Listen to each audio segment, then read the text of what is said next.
Birinchi suro mындай suro.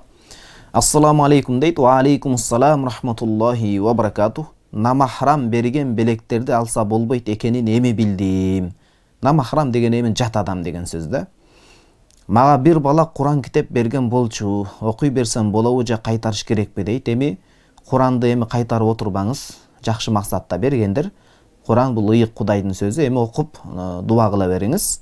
Ал бала менен сүйлөшпөймүн, көрүп калган учурда салам бергенде алик албай койсом текебечиликке жатпайбы жок. Нике болбогондон кийин жат эркектин саламына жооп бериш сиз үчүн милдет эмес. Балким күнөөкөр болуп калышыңыз мүмкүн. Жооп айтпайсыз, эми Куранын алып окуй бериңиз. Эч кандай зыяны жок. Дуа кылып коюңуз. Кудайым акыретин, анан бул дүйнөнүн акыретин жакшылыгын берсин деп. Экинчи суроо. Ассаламу алейкум. Устаз, менин 4 суроом бар дейт. Биринчи суроо. Биз бул жалганда кетирген күнөөлөрүбүзгө ар бирине кыяматта Аллахтын алдында деңиз, алдында эмес. Жооп беребиз. Устаз, мен сурайын дегеним, биз кылган күнөөлөрүбүз үчүн Аллахтан кечирим сурайбыз. Аллахым кечирет, иншалла. Кыяматта Аллахтын алдында кечирилген күнөөлөрүбүз үчүн дагы жооп беребизби? Жок. Кудай Тааланын аттарынын биринде Саттар деген ат келет. Күнөөлөрдү жаап жашыруучу дейт. Эгер пенде баласы чындап эле жан дүйнөсүнөн өкүнүп, ошол кылган туура эмес сыңар иштерге мындай бушайман болуп, чындап тооба кыла турган болсо, Кудайым Саттар, ошол Саттар сыпаты менен, өзүнүн айкөлдүүлүк, кечиримдүүлүк башка сыпаттары менен пенде баласын жаап жашырып коет, шерменде дагы кылбайт. Периштелерге дагы аны ачык айгинелеп чыгарып отурбайт. Ошол себептен мына эртең менен кечинде зикир кылабыз. Ошо зикирлердин көч башында пайгамбарыбыз саллаллаху алейхи ва салламга салам салават айтабыз. Ошо салам салават айтыла турган китептердин көч башында Далаилул Хойрат деген имам Жазулийдин китеби бар. Муну ар бир ошо пайгамбарыбыз саллаллаху алейхи ва салламга кызыктар болгон, улуу даражасына жетсем экен, пайгамбарыбыз салламдын шафасына кыяматта эгедер болсом экен деген самаган адамдарга сунуштап кетмекчимин. Ошол Далаилул Хойратта мындай деген дуа тизбектери келет. Аллахум устурна биситрикал джамил, Аллахум устурна биситрикал джамил, Аллахум устурна биситрикал джамил. О Кудайым, эч кимге шерменде кылба, өзүңдүн саттар, күнөөлөрдү жаап жашыруучу сыпатың менен мени эч кимге шерменде кылба, күнөө кылуучулардан кылба. Эгер жаза басып күнөө кылып калсам, пендечилик кылып, күнөөмдү эч кимге ашкара кылбай, өзүң билип кечирип, мени кайра оңдоо деген улуу маанилерди камтып алат. Эми Кудайым кечире турган болсо, ал нерсени кайра эч кимге көрсөтүп даңазалабайт, андан кыжаалат болбоңуз. Маселе чындап ошол нерсеге тооба кылдыңызбы, жокпу деген маселе бар. Тообонун өзүнө жараша шарттары бар.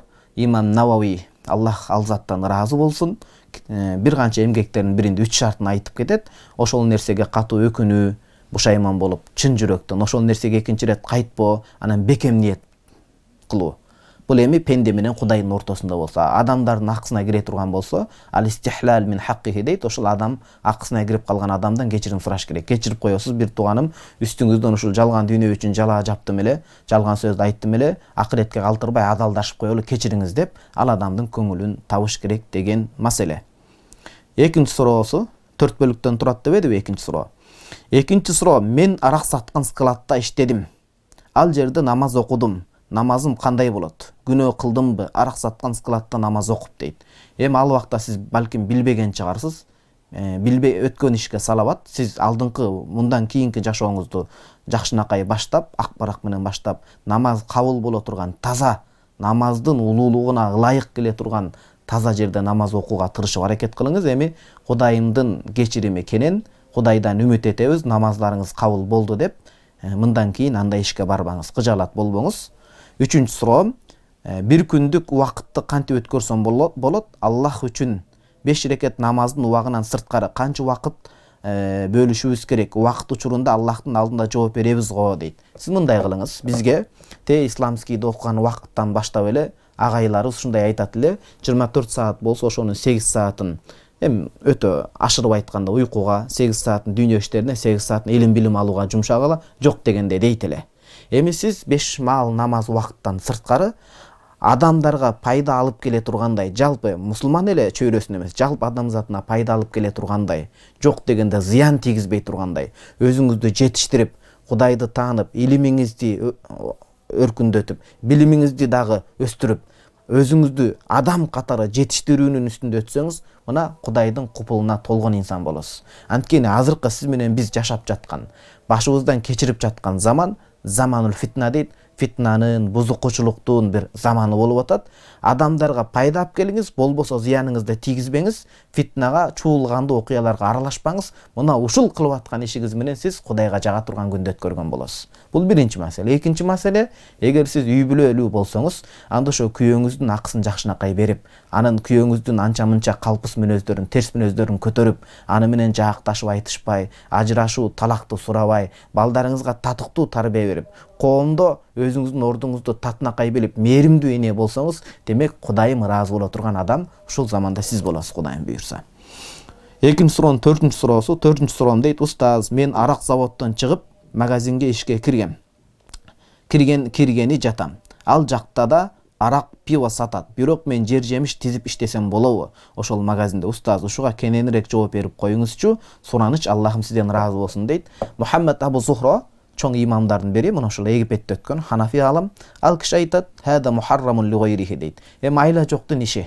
Эгер да башка адал оокат аркалап таба албай турган болсоңуз, жашоо кыйын болуп атса, мына кымбатчылык болуп атса, үй бүлөңүздү жок дегенде өзүңүздү багуу үчүн башка иштин оңтою болбой жатса, сиз издеп туруп деле айла жок ошол арак аралашпаган ишинде иштеңиз. Анан бир сыйра жолу болсо, жакшынакай хикмат менен, даанышмандуулук менен катуу тийбегенде эскертип коюңуз. Анан калган алардын күнөөсү эми, сиздик айла жоктун иши. Талаада калбайсыз деми. Үчүнчү суроо: Ассаламу алейкум устаз дейт. Сакалым жок, маз менен чыгартса болобу? Ислам кандай карайт? Аллах ыраазы болсун. Жакшылап көңүл бурсаңыздар, мурдагы суроолордо жооп бергенбиз. Сакал, кайсы бир адамдын, эркек адамдын сакалы чыкпаса, ошо сакалын чыгаруу үчүн кандайдыр өсүмдүк майларын башканы сүйкөш милдеттүү амалдардын бири эмес. Кудайым сизге ошол сакал чыгартпайын дептир.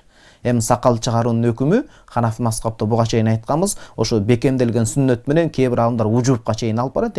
Бекемделген сүннөт амал десек жаңылышпаган болобуз. Орто жолун, орто кабылды алып туруп, важипке жакын бекемделген сүннөт деп. Эгерде чыкпаса, анда кыжаалат болбоңуз, чыгарыш сиз үчүн милдет эмес, балким ал чыкпагандан кийин ар кандай маздарды сүйкөп, ден соолугуңузду жабыркатып, өзүңүзгө зыян алып келип албаңыз. Ал андан да башка жашооңузда сүннөт амалдар көп да, андан да башка аздектүү амалдар көп. Анда ошол амалды аткарууга аракет кылыңыз. Шариятта адам баласы күчү жетпеген нерсени баягы фаука тоокатиги деп коет, болбогон нерсени болтуруп, ашыкча күчүн сарптаганга мажбурлабайт.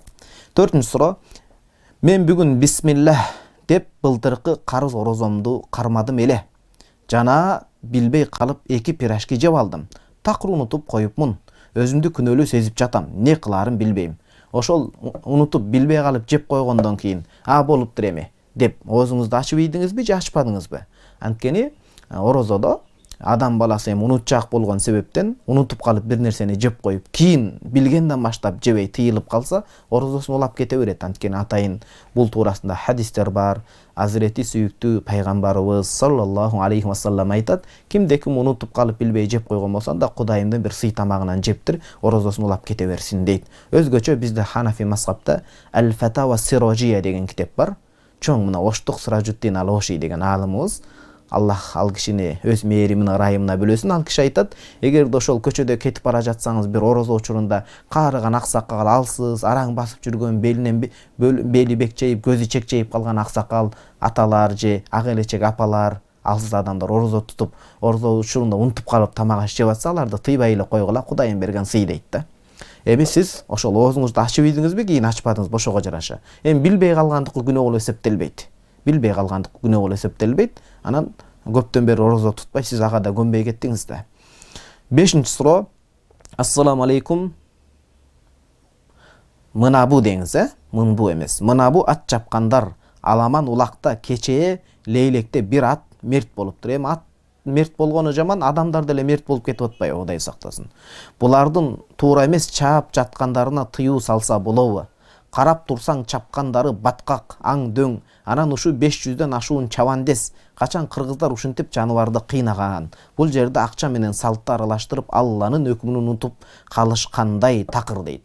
Бул туурасында раматылык сүйүктүү чубак устазыбыз, атабыз көп эле жолу айткан. анан болот экен деп койсо эле үстөккө босток кылып, намазды да жыйыштырып коюп, уятсыйытты да жыйыштырып коюп, ден соолукту да жабыркатып, малга да азарын тийгизип, биротоло ошонун артынан улакчы болуп эле улактын артынан кетип, илим билимди, үй бүлөнү, ыйман маселеси, мына билим жаатын ордуна коюп, ушул баалуулуктарды унутуп коюп, биротоло таң саардан кечке чейин эле ошол улак менен эле байланышып кала турган болсо, бул жакшы эмес. Бул жакшы эмес. Жаныбарды ашыкча кыйнаган болот, туура эми. Жаныбарды эртең жоо бастырып келип калса, ошого даярдаш керек, бирок ашыкча бул нерсе болбойт. Баардык нерсени өз чегинде, ортосунан ашырбай, өз чегинде кылган жакшы. Анткени сүйүктүү пайгамбарыбыз саллаллаху алейхи ва саллам хайрул умури аусатуха, иштердин эң жакшы чегинен ашып да кетпеген, эптеп эле иргелжең эмес, орто татынакай тыкан алып кетүү бул жакшы дейт. Чында эми өзүңүзгө өзүңүз суроо берип көрүңүздөрчү, өзүңүздөрчү. Биз илим билим жаатын ордуна коюп кеттикпи, эми ошонтип эле жыргап эле улактын артынан ар дайым жүрө тургандайчы. Ар дайым деп айтып атам мен. Илим билим жааты, иман маселеси, үй бүлө маселеси, балким кээде ашыкча убакытта ошол улакка ашыкча короткондон көрөк, балабызга жакшынакай мээрим төгүп, ошону жакшы жерлерге алып барып, балабыздын көңүлүн алсак, ага сарптай турган ашыкча чыгымдарды ошол үй бүлөбүзгө, бизге ушул өмүр бою жанын арнап келген, жан дүйнөсүн арнап тийген жубайыбызга, ата-энебизге арнасак дагы кандай болор эле. Демек, ал-ахаммул ахам дейт, ошол кылып аткан иштерди, убакытты эң бир оңтойлуу, акыретибизге дагы пайдасы тие турган зарыл нерсеге жумшасак, мен ойлойм баардык орду менен кетет эле. Акылдуу адамдарга жетиштүү жооп. Кийинки суроо, 6-чы суроо экен. Ассаламу алейкум устаз. Балабыз 3,5 айлык. Балабызга кантип жакшы тарбия берсек болот жана канча жашынан баштап тартип эрежеге көндүрүш керек дейт. Билесизби, биз бул туурасында канча китеп окууга тырыштык. Чоң устаздардан дагы барып, мугалимдерден баягы суроо чопкот кылганга тырыштык. Эң тоготер жооп ушуга келип такалды. Ата-эне тарбиялуу болсо, ата-эненин жүргөн турганы мындай бир көзгө басарлык, мындай бир жугумдуу, жакшынакай боло турган болсо, ыйманга балкыган, илим билимдин үстүндө ар бир нерсени даанышмандык менен кылып, ата-эне орундуктуу жүрсө, демек баланын тарбиясы ата-энени көрүп ээрчип кете берет. Анткени арабтарда ушундай макал бар экен, ат-туюру ала ашкалиха таqa дейт. Эми биздин кыргызча эле макал ошонун котормосу. Куш, балапан уяда эмнени көрсө учканда ошону алат дейт. Ошол үйдүн ичинде ата-эне кандай жүрүп туруп атса, бала ошол эле изден башка жолго түшүп кетпейт деген сөз. Анан жаңы төрөлгөн мына 3,5 айлык бала экен, Кудайым Манас атабыздай бийик, Чубак устазыбыздай аалым уулдардан кылсын, эл жерине күйгөн. Ошол жаңы балтыр эти бышып келип, өсүп жетилип келаткан чүрпөнүн астында апасы атасынын тилин укпай тил кайтарып атса, мисалы да, атасынын колунан чылым түшпөй атса, арак иче турган болсо, анда канчалык балага акча сарптабасын, ата-эне бузук болуп оң болбогондон кийин, оңолбогондон кийин баладан жакшы нерсени күтүп отуруунун майнабы жок, пайдасы жок. Ошол себептен сиз балаңыздын тарбиялуу болуусун кааласаңыз, өзүңүздөр тарбиялуу болуңуздар. Анан сиздер илим билимиңиздерди көбөйтүңүздөр. Мына азыркы заман, эртеңки заман бул билимдүүлөрдүн, илимдүүлөрдүн заманы. Баары ошого барып такалат. Демек, ата-эне баласына үйдөн жакшынакай таалим тарбия бере алса, эртең ошончолук баласын ар кандай туура эмес фитнанын, бузукулуктун агымдарынан сактай алды деген сөз. 7-чи суроо. Ассаламу алейкум устаз. Менин суроом, намаз окуйм, 5 маал. Көп жеринен жаңылып калып кыжагалат боло берем. Намазым кабыл болобу деп. Ар кайсы ойлор келип, канча рекет окуганымды да унутуп калам дейт. Ошол намаздагы мүчүлүштүктөрдү унутуп калуу жалгыз окугандан келип чыгат. Ошол себептен мына фикхта, өзгөчө Ханафи мазхабыбызда, жалпы эле 4 мазхабта эркек адам намазын колдон келсе, эч кандай бөгөттөр, оору, ар кандай болбосо, ошол жамаат менен, эркектер менен барып жамаат менен окуганга жетпейт деп айтышат. Неге дегенде, жамаат менен окулганда ирети менен, тартиби менен ката кетпей, мүчүлүштүктөргө жол бербей, орунтуктуу намаз окуйт, а жалгыз окуган себептен ушинтип ката кете берет. Ошол себептен эң жакшысы сиз жамаатка барып окууга тырышыңыз, эч болбоду дегенде үй шартында деле ошол келинчегиңизди, жеңебизди же башка адамдар менен уюп окуганга аракет кылыңыз, анан намазга маани бериңиз. Анан намаздан сырткары, намаз бул амалун нурони дейт, нурдан бүткөн амал да, сүйлөп аткан сөзүңүзгө караңыз. Ар бир адам ошо намазда мүчүлүштүк кетире берем деп айтат. Намаздан сырткары сиз кандай жүрөсүз? Оозуңузга ээ болуп атасызбы? Көзүңүз менен арамды караган жоксузбу? Маалыматтардын баардыгын фильтр кылбастан эле киргизип атасызбы? Кандай? Ошол нерсеге көңүл бурсаңыз, намазыңыздан көп адашпайсыз деген сөз. 8-ci суроо. Ассаламу алейкум рахматуллахи ва баракатух. Менин суроом, мен кыздар жайында башына кийип жүрө турган абадокко окшогон материалдан тигемин. Жакында иншалла жайында сатууга берейин деп жатамын. Бирок бир курбу кызым, сен мындай нерселерди тикпе. Башкалардын жоолуксуз жүрүшүнө себепчи болуп каласың. Туура эмес деп айтып калды. Эмне кылсам болот? Азыр тигип жатамын, бирок кийин сатууга берсем, чын эле мен күнөөлүү болуп калышым мүмкүнбү дейт. Жок, маселени бир тараптан мындай бир чабал өрдөк эрте учат деп бир тараптан карабаш керек болот да. Кенен кеңири тарабынан караш керек болот. Бул ислам дини баардык тармакты камтып алган.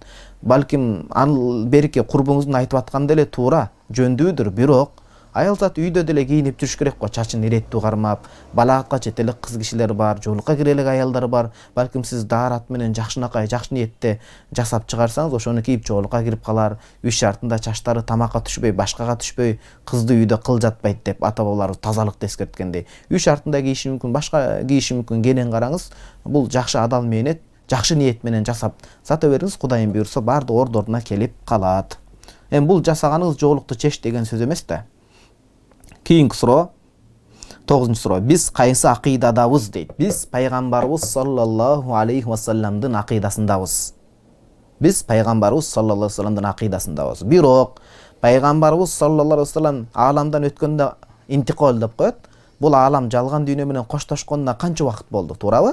Биз кантип билебиз пайгамбарыбыз салламдын акыйда экендигин, акыйдасында экендигибиз? Мисалы, биз кыргыз экенибизди кантип далилдеп беребиз? Биз Манас ата Манас атанын урпактар экендигин кантип далилдеп беребиз? Ооздон оозго өтүп келген санжыра мурас менен тастап беребиз да. Кудум ошол сыяктуу пайгамбарыбыз саллаллаху алейхи ва салламдын акыйдасында экендигибизди ошол жолдо бекем карманып келген, оңго дагы солго да чыгып кетпеген, чыйыр жанагындай изден түз жүргөн адамдар аркылуу билебиз. Ал адамдар убагында улуу маскап башчы ээбиз Имамул Азам дейт, Абу Ханифатан Нуман, Имам Абу Ханифа рахмахуллах баяндап кеткен 5 китеп окуучуларына айтып берген эмне кылып.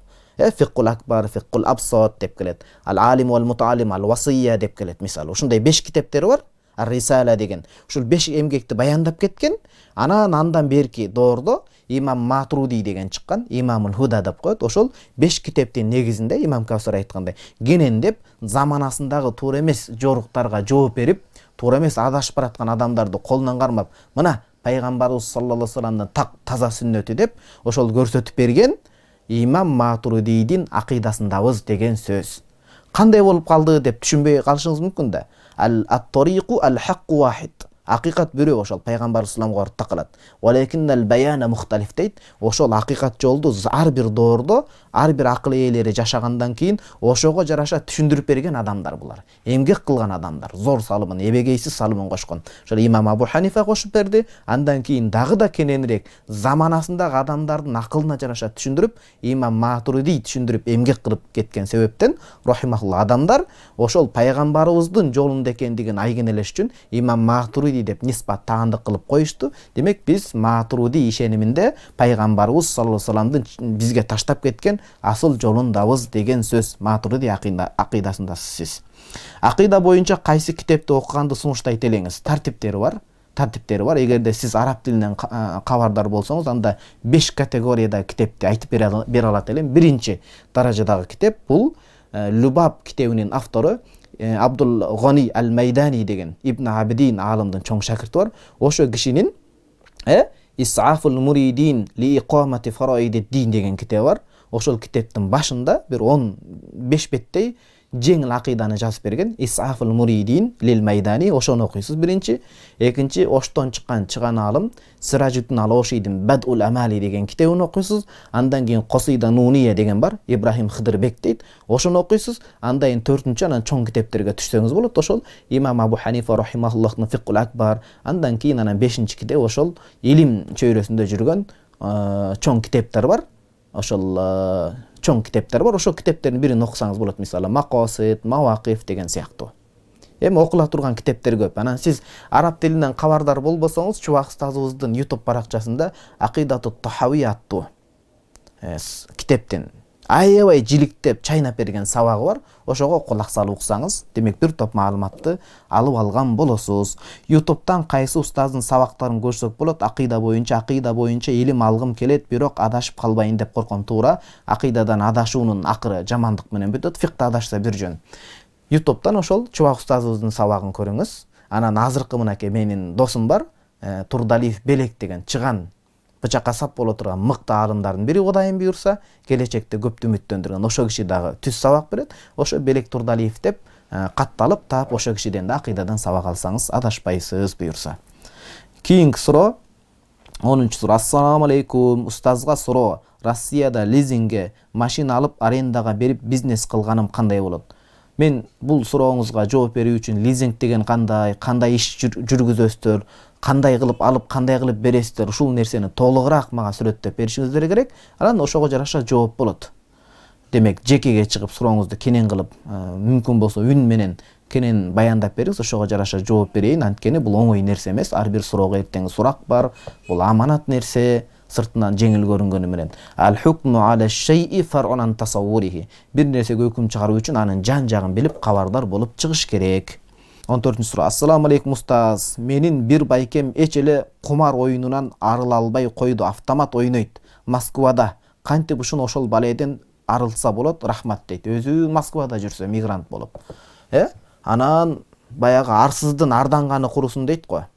Арсыздын арданганы курусун дейт. Анан ошентип жүрүп, Москвада жүрүп, жакшынакай бир үлгү болуп, бир тыйын топтоп, акча топтоп, эл жерине келип жакшы иш баштоонун ордунда жаш баладай болуп кумар оюнуна батып жүргөнү бул эми адамгерчиликке, динден алдын да адамгерчиликке жатпайт. Акыл эстүү адамдын кылыгы эмес. 40 жашта да адам акылына келбесе жаш баланын өмүрүн сүрүп калышы мүмкүн. Байкеңизге эми жакшылап айтыңыз, эң жакшы сиз ал кумарга кирип калган адам жаман болот, оңой менен ажырай албайт.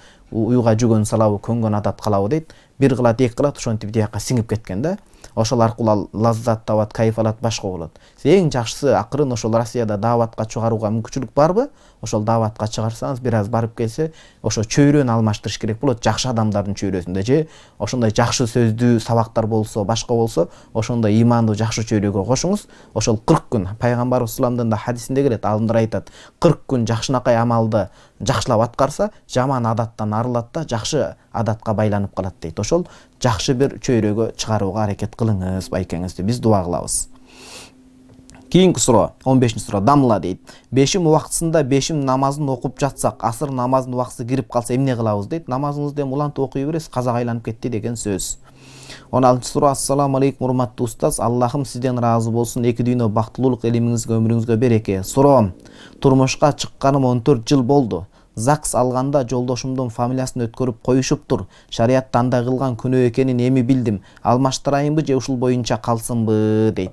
Эгер документация жактан кыйындык туудурбай турган болсо, өз фамилияңызды сактап калганыңыз жакшы. Анан эми муну күйөөңүз менен кеңешип, жакшынакай жаман урушууга барбай, жакшынакай күйөөңүз менен кеңешип туруп, анан бир чечим кабыл алыңыздар өзүңүздөр. 17-суроо. Ассаламу алейкум. Менин суроом мындайча. Зекетти бөлүп берип турабыз, жолдошум экөөбүз. Кайра бирөө экөөсү мага кайрылышып жардам кылыңызчы дешип атат. Эми ошол сураганы зекет болобу же садака болобу дейт. Бир ирет зекет берилгенден кийин бизде зекеттин шарттарынын бири хауланул хаул деп коет, 1 жыл айланыш керек болот. Мисалы, сиз январда дейли, мисалы азыркы февраль айында зекетиңизди чыгарсаңыз, өткөн жылдыкын, анда кийинки февралга чейин ошол айланыш керек болот. Бир зекет берип моюндан кутулгандан соң, экинчи көрсөтүп аткан көмөк жардамыңыз бул садака, жакшы иш, сооптуу амал иш катарында бааланып кетмекчи. Аны эми зекетке эсептей албайсыз да, эми алдын ала ниет кылып чыгарайм десеңиз башка бир жөн. 18-суроо. Ассаламу алейкум. Багымдат намазда уктап калсаң, сүннөт фарыздарын кошуп окулабы, анан кайсы убакытта окуп бүтүш керек дейт. Ханафи китептеринин кээ биринде келет. Ошо сиз айткандай багымдат намазын сүннөтү менен кошуп уктап калса, кобле завал, түшкө чейин ошол сүннөтүн окуп, түшкө чейин болсо сүннөтүн окуп, анан парз намазын окуш керек болот. Эгер түштөн кийин окуй турган болсо, анда фарз намазын окуйт дейт. Анткени эмнеге түшкө чейин сүннөттү кошуп окуйт, анан түштөн кийин парздын өзүн эле окуйт десе, ошо аалымдарыбыздын кээ бири пайгамбарыбыз саллаллаху алейхи вассаламдын таалим насааттарын ошондой деп келген деп божомолдошот. Айтышат дегеним. 19-суроо. Ассаламу алейкум рахматуллахи ва баракатуху. Устаз, мен намаз окуп баштаганыма аз эле болду. Бирок намазды жан дүйнөм менен берилип окуй албай атам. Эмне кылсам болот? Кыжалат кылбаңыз, жакшы иш. Аста-аста болот да. Кыжалат болбоңуз, эң намазга кадам койсоңуз, Москва бир күндө курулган эмес. Аста секин Кудайым буйрса жан дүйнөңүз менен окуп кетесиз болгону. Жакшынакай чөйрө керек сизге. Намаздан сырткары өзүңүзгө караңыз, кандай иштерди кылып атам. Тилиңиз менен жалган айтып ушактап коюп атасызбы? Бирөөнүн кулагын кызартып, бирөөнүн акысына кирип коюп аткан жоксузбу? Ата-энеңиз менен мамилеңиз кандай? Айтор, намаздан сырткары убакта жан дүйнөңүздү таза кармасаңыз, демек намазыңыз бара-бара калыбына келет деген сөз. 20 суроо экен. Шам намаздан кийин эмнеге Куран окулбайт дейт. Өткөн сабактарда да жооп берилген, бирок кайра жооп берели. Негизи шам намаздан кийин намаз окулбайт, арам деген сөз жок. Болгон эми Орто Азия баягындай үрп адатында шам намаздан кийин адамдар үйүнө кайтат, башка болот, мындай карбалас убакыт дейт. Анан экинчиден шам намазынын убагы кыска болот, туурабы? Куфтандын убагы дароо кирип калышы мүмкүн да, башка намаздарга караганда. Ошол шам намазын окуп, үй бүлөсү менен тамактанып, башка кылып, кийинки намазга даярданалы деген илгери үмүттө. Ошол Куранды окубаса керек, шам намазынан кийин менин божомолумда. Анан окуп койсо зыяны жок. Ар бир намаздан Аятул Курсини окуп, Ихлас, Фалак, Настарды окуп өзүнө дем салып турса жакшы. Ар бир намаздан кийин Куранды окуу деген милдеттүү дагы иш эмес. Анан окубай койсо болот экен дагы деген туура эмес түшүнүк. Анткени ар бир адам өзүнө дем салып Куран окуп жүргөнү жакшы. Эми жанагындай куфтан намаздан кийин эрте уктайлы, куфтандан кийин уктаң дегенге амал кылыш үчүн ошентип Куран окубаса керек. 21-суроо. Ассаламу алейкум устаз. Креветки жана крабовые палочки жесе болобу? Ханафи мазхабта макрух тахрими харам, анан макрух тахрими дейт. Эми бул дегени жебесе болбойт дейт. Анткени Ханафи мазхабта ага Куран-ы Каримден ва юхиллу лахумут тойибат ва юхарриму алейхимул хабаис. Тек жакшы тоюп адал нерсени, жакшы нерсени, адамдын көңүлү тарткан, табитине жаккан нерсени адал кылып берди. Хобис адамдын бир көңүлү табити тартпаган, жийиркенген нерсени арам кылып берди дейт. Ошол аяттын негизинде биздикилер креветке башкан адамдын мындай табити бир аз коркуп, ал нерсени каалабаган себептен бул нерсени макрух тахримин же арам деп айтышат. Болгону мутаахир алымдардын бири Ахмад Ридохон деген бар. Ошол киши креветкени жесе болот деген жеке рисалаларын жазган, бирок көпчүлүк басымдуу бөлүк Ханафи мазхабта болбойт дейт. Анан такыр эле деңиздин нерсесин жеп, же болбосо сиз боюңузда болуп, ошону жегиңиз келип, ошого талгак болуп, такыр эле болбой жатсан да ошо Шафии мазхабында уруксат берилген. Шафии мазхабта өтө кененчилик берилет, деңиздин жаныбарларын жесе болот дейт. 22-суроо. Ассаламу алейкум. Мүрзөдө жайдын үстү көчүп түшсө, жерге кирип кетсе эмне кылыш керек дейт. Ошо адамдар түшүп кетпей тургандай, өлүккө урмат көрсөтө тургандай кайра көмүп карап коюш керек. Анткени мусулмандардын өзү сый урматы тирүүлүк менен эле бүтүп калбайт. Тирүүлүгүндө кандай тирүү адамга урмат көрсөтүлсө, кайтыш болгондон кийин, маркум болгондон кийин урмат ошондой болот. Анткени өлдү бүттү деген сөз жок. Мына өлгөндө чыныгы жашоого бет алды деген сөз. Мына Раматылык Чубак устазыбыз кабырында туруп, ким зияратка келип атат, билип турат ал киши, Мына жалпы эле маркумдар. Кимдер жашоосунда чынчыл болду, аны билип турат, кандай окуя болуп турат, жалпы арбактар, кабардар болуп турат да. Кудум ошол сыяктуу, ошол тирүү адам түшүп кетпегендей, кабырдын бир урматын кетирбегендей таризде айыл башчысы башка менен кеңешип туруп, жакшынакай мүрзөнү кайра жасап койсоңуздар зыян эмес. Болгону чоң заңгырган эстелик куруп жана шариятта жаман көрүлгөн ишти кылбасаңыз болду. 23-суроо. Ассаламу алейкум устаз. Биз үйдө тигүүчүлүк менен алектенебиз. Аялым тигүүчү, бирок кичинекей кызыбызды караган адам жок, үйдөмүн. Мен иштеп багышым керек да үй бүлөнү. Азырынча мен кызымды карап үйдөмүн. Аялым иштеген акча кандай болуп калат? Эми бул кээде ар кандай жагдай кездешет да жашоодо. Негизинде асыл деп коет, шарияттагы негизги эреже эркек адам үй бүлөнү камсыздап багууга милдеттүү. Анан ортодо кеңешип кескен баягындай бир чечимди кабыл алып, айла жоктун ошондой болуп атса, айла жоктун иши. Ошол себептен бара-бара сиз өзүңүз үй бүлөңүздүн камылгасын көрүп, өзүңүз бир үй бүлөнүн камылгасы үчүн камырганыңыз жакшы. Барып ушул нерсени оңтойлуу чечиңиз эми. Бул эми айла жоктун иши да азырынча. 24-суроо. Витр намазын тахажжудтан кийин окуйм деп бирок уктап калсам витр намаздын казасы кандай окулат? Кадимгидей эле витрдин казасын окумакка деп 3 рекет окуйсуз. Анан эң жакшысы биздин китептерибизде де келет. Түндө турам дегенге күмөнү жетпесе, уктап кала турган болсо, фалиутр аввалаху дейт. Ошо түндүн алгачкы бөлүгүндө эле уфтандын 2 рекет сүннөтүнөн дароо окуп алыңыз. Анткени бул важип амал болуп эсептелет. Кийинки суроо 25-чи суроо. Ассаламу алейкум устаз, мен 3 айга Казакстанга келгем, жумуш оор стройкада иштейм. Ошо 3 намазымды касыр кылып окуймбу дейт. Касыр кылып окуп жүрсөм болобу? Кыргызстанга кайтканча жооп берип коюңузчу устаз дейт. Сиз негизи Кыргызстандан Казакстанга чыкканда 15 күнгө чейинки аралыкта ниет кылып чыгып, жумуш убактысы ушинтип мөөнөт узарып кеттиби, же башында эле 3 айды ниет кылып чыктыңыз? Эгерде 3 айды ниет кылып чыксаңыз, ошо ортодогу жолда касыр кылып, бирок тияка баргандан кийин 15 күндөн көп болуп кеткен себептен толук эле окуйсуз. Эгерде жана мен башында айткандай, башында 15 күнгө чейин, 13 күн, 14 күнгө ниет кылып, кийин сапар узакка созулуп кетсе, анда кайтканга чейин ооба касыр кылып окуй берсеңиз болот. Кийинки суроо. Кудай таала мен ошо сизге жалпы эле мигрант болуп иштеп жүргөндөргө аман-эсен ол жолу эл жерине ден соолукта кайтып келишин насип кылсын. 26-чы суроо. Ассаламу алейкум, сизге суроом бар эле. Багымдат намазынын 2 рекет сүннөтү жана бешим намаздын 4 рекет сүннөтү азан чакырылгача окулуп бүтүшү керекпи дейт. Жок, ар бир намаз азан чакырылгандан кийин окулунат. Азан ошол убакыт кирди деген сөз. Анан азанга чейин окуп койсоңуз, ал башка намазга өтүп калат, диги намаздардын сүннөттөрүн өтпөй калат. Азандан кийин окулунат. 27-чи суроо. Ассаламу алейкум. Выдаление нажаспы? Багымдаты каза болгон адамга уюса болбойбу? Багымдатты деңиз, Багымдаты. Түшүнүктүү эле, туура эле. Биринчи суроо, выдаление нажаспы дейт. Талаш тартыш бар. Ошол Шейх Мустафа Зарко выдаленияны нажас эмес дейт. Аялдардан көп келип турат, аны нажас эмес деп айтат. Тохир деп айтат. Чубак устазыбыз да ошол кишинин сөзүн айтып жүргөн. Анан карап көрүңүз, ал эми көпчүлүк биздин Ханафи мазхабта көпчүлүк дейре алымдарыбыз куллу ма хаража минас сабилейн вал ма калиматун туфидул умум деп отуруп туруп, нажасаттан ошол алды жактан келген нерсенин баардыгы нажас, ал нажасат турган жерден чыгып атпайбы, дааратты бузат деп көпчүлүк алымдар ушундай фатваны берет. Эми этияттык үчүн дааратты бузат, нажас дегенди этибарга алып туралы дагы сиз ошол выделение келбей тургандай медиктерге кайрылып дарыланыңыз. Кудай таалам ден соолук берсин. Кийинки суроо. Менин күйөөм Куран окуганда бир аз ошол 27-тин 2-нчи суроосу калып кетиптир. Багымдаты каза болгон адам уюса болбойбу дейт. Уюса болбойт, арам деген сөз жок. Эми такыбарак адам имамга чыкканы жакшы деген сөз да. Такыбарак адам имамга чыкканы жакшыраак деген сөз. Анан илимдүү адам болуп же башка адам болуп туруп кокустан катуу бир мүшкүл иш болуп уктап калган болсо, эми ошол адам чыгыш керек болот, башка айла жок.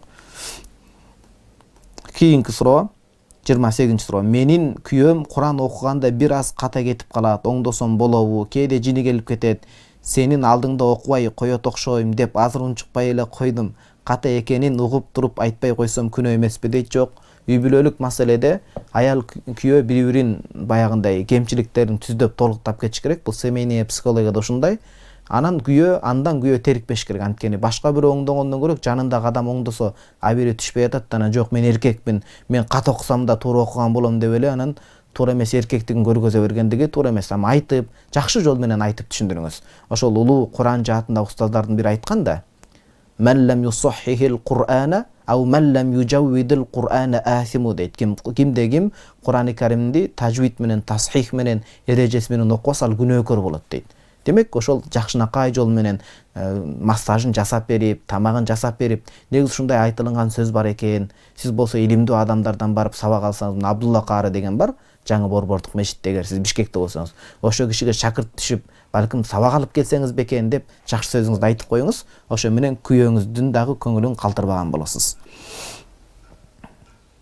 29-чы суроо. Ассаламу алейкум устаз, сурайын дегеним 5 убакыт намаз окуп жатам. Азан бизге бирде болса бирде болбайт. Ошондо интернеттеги убакытка карап окуй берсек болобу? Кээде окуп жатканда же окуп бүткөндө азан угулуп калат. Деги эле намазды убагынан эрте окуп алса эмне болот? Негизи Азан бирде угулуп бирде угулбай атса, Насаат медиада ошондой нерсе бар. Намаздын убактылары туура жакшы жазылган, ошого карап окуй берсеңиз болот. Анан эгерде сиз намаз окуп жаткан учурда азан айтылып калса, карап көрөбүз. Азан өз маалында айтылынып атса, сиз ага чейин намаз баштап койсоңуз, намазыңыз өтпөйт, кайра башташыңыз керек болот. Жок, сиз убагында эле баштадыңыз. Болгон азанчы азанын кечигип айтып атса, анда ал азанчынын күнөөсү сиздики эмес. Намазды улантып окуй бересиз. Анан дагы биз тоолуу айылда болгондуктан күндүн көзү кечирээк көрүнөт. Ошондо күндүн көзү көрүнгөнгө чейин багымдатты окусак боло береби дейт. Кээ бир алымдар бадай сон айта келет. Ооба, бийикте жашагандар ошол күнгө карап окушат, күнгө карап оозун ачышат, күн батканына карап деп айтышат. Бадай сон айта келет. Ооба. 30-суроо. Ассаламу алейкум. Сетовый маркетингден дары сатып алып ичсе болобу дейт. Сетовый маркетингде иштегендин өкүмү бөлөк, андагы дарыны алып ичүүнүн өкүмү бөлөк нерсе. Сетовый маркетинг көпчүлүк алымдар арам деп айтат. Белгилүү бир себептерден буга чейин сабактарда айтканбыз. Алдамчылык бар, башка бар деген сыяктуу. Эми андагы дарыны сиз атайын медиктерден сурайсыз. Ушул медиктердин көз карашында ишенимдүү адамдардан. Ушул дарылар адамдын ден соолугуна зыян эмеспи, чындап эле пайдалуубу, жокпу? Чындап эле пайдалуу болсо башка маселе. Анан бул айткан жообумду кесип алып туруп, Сетовый маркетингде Калыс Заманбеков адал деди деп чыгарып жүрбөңүздөр, бул арам болот. Айткан сөздү кесип, туура эмес сыяктуу көрсөтүп чыгарган бул шариятта арам болот. Мындай нерседен оолак болуңуздар. Сизге кайрадан бекемдеп айтып коелу, ошол атайын медиктерден, дарыгер, врачтардан сурайсыз. Ошол дарылар кандай, курам өтүп кеткен эмеспи убактысы? Чындап эле пайдалуубу, биздин медицинада кандай деп, алар анан уруксат берсе, ичсеңиз зыян эмес. Анан алар жок, бул жөн эле сатуу үчүн коюлган бренд, бул ден соолукка зыян, мындан да жакшы башка альтернатива дарылар бар десе, анда аны таштаганыңыз оң. Ошол себептен жоопту толук, жакшынакай толук кандуу угуңуз. Кудай Таалам баардыгыбызга жакшылык берсин. Дуа кылалы. Амин. Жараткан жалгыз Алла Таала баардыгыбызга бекем иман бере көр, жакшы кулк мүнөз бере көр. Ушу карманып аткан исламыбыздын кадыр баркына жетип, эч бирөөгө жала жааппай, аз калган аалымдарыбызды көзү тирүүсүндө аларга сый урмат көрсөтүп, сыйлап, кадырына жетип, сабырдуу калп болуп, дүрбөлөңдүн артынан ээрчиген эмес, маданияттуулугубуз менен, илим билимибиз менен, жакшы кулук мүнөз, жакшы жүрүм турумубуз менен өзгөлөргө жаман жагыбыздан эмес, жакшы жагыбыздан тааныла турган, өнүккөн, экономикасы мыкты, илим билимде туу чокуда турган өнүккөн өлкөлөрдөн болушубузга Кудай Таалам топук жардам берсин. Кудай Таалам шерменде кылбасын, Чубак устазы айткандай. Кудай Таалам бул дүйнөдө шермендечиликтен, акыретте тозак азабынан сактасын. Ооруп аткандарга Кудайым шыпа берсин. Мына балдарыбызды кантип тарбияласак эле деп түйшөлүп жүргөндөргө Кудайым балдарына туура тарбия берсин. Эки дүйнөдө жакшы жашап өтүүнү Кудайым баарыбызга насип кылсын. Амин.